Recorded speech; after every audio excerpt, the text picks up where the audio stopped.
Hello, Cancer, Sun, Moon, Rising, and Venus signs. Kamusta kayo? Sana po ay nasa mabuti kayong kalagayan. Welcome back po sa Star Tarot. At kung bago kayo rito, welcome din po kayo. Please subscribe, like, share my videos, and leave me a comment po kung naka-resonate kayo. Thank you. So, first message ninyo, we have the legends. Learn from those who inspire you. Kasi, sayang naman, di ba? Kung very selective tayo sa kung ano lang ang gusto nating matutunan from them or kung ano lang ang gusto nating marinig from those people, no, na nag-i-inspire sa atin, or for those people na nag-share sa atin ng kanilang mga learnings, ng kanilang wisdom, ng kanilang knowledge. So we have opportunity knocks, so go for it. Okay, Cancer, meron ditong oportunidad na kumakatok siguro sa inyo sa ngayon. So, make sure na pagbuksan ninyo yan, make sure na pansinin ninyo yan, baka sayang ang pagkakataon, di ba?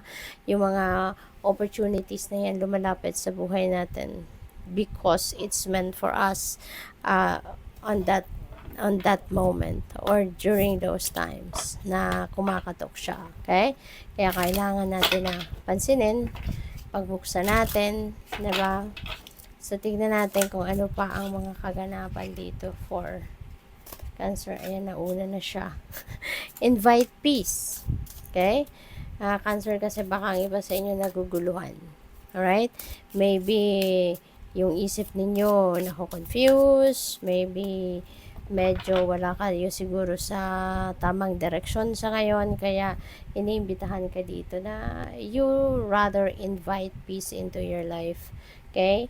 Magnilay-nilay ka, magmuni-muni ka, magpahinga ka, step back ka muna sa mga worldly things na pinagkakaabalahan mo.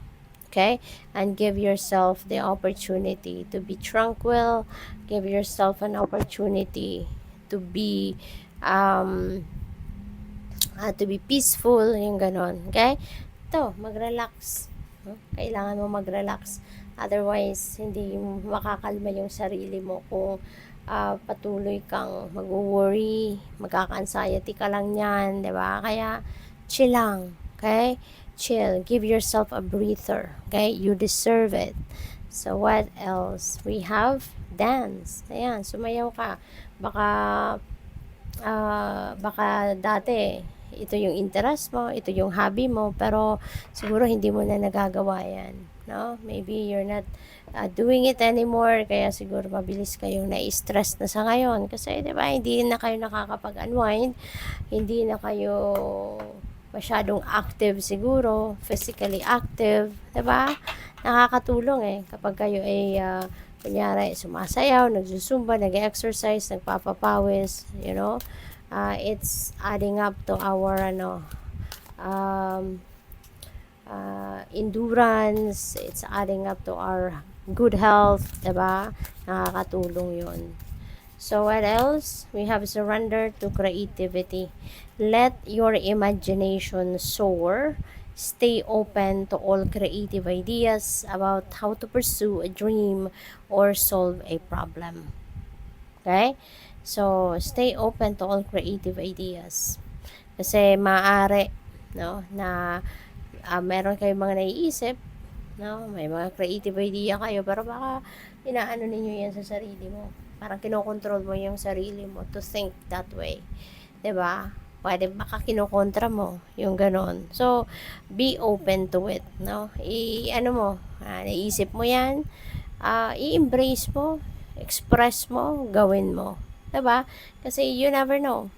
Yung mga creative ideas mo na yan could also lead you to carrying out your dreams, carrying out your goals, or solving a problem.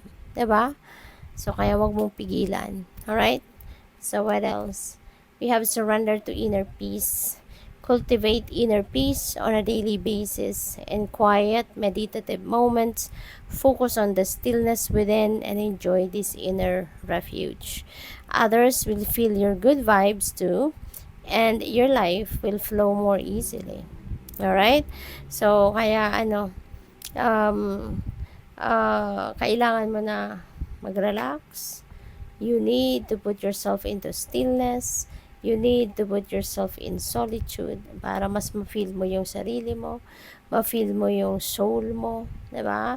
Kasi when you are also quiet, 'di ba? When you're also stepping back from the worldly things, no? Na pinagkakaabalahan ninyo, um, when you are quiet, when you are allowing your soul to speak, 'di ba?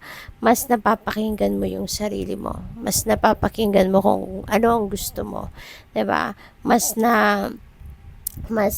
nagkakaroon kayo ng realization kung ano ang mga totoong nangyayari sa buhay ninyo, mga totoo ninyong nararamdaman, 'di ba?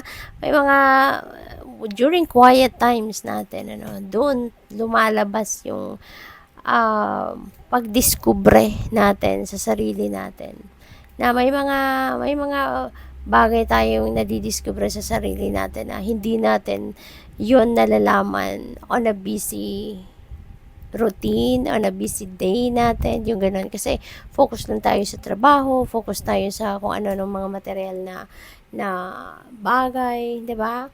But when you are quiet, during the time na nagme-meditate kayo, nagninilay-nilay kayo, nagmumuni-muni kayo, ang dami-dami ninyong madidiscover about yourself. Kaya, yun, surrender to inner peace. Para nang sa ganun, after that, no, mas magiging magaan ang pakiramdam ninyo, maluwag ang pakiramdam ninyo, parang mas mababalot kayo ng good vibes, no? So, good luck sa'yo. Thank you for watching. Love and light. Namaste.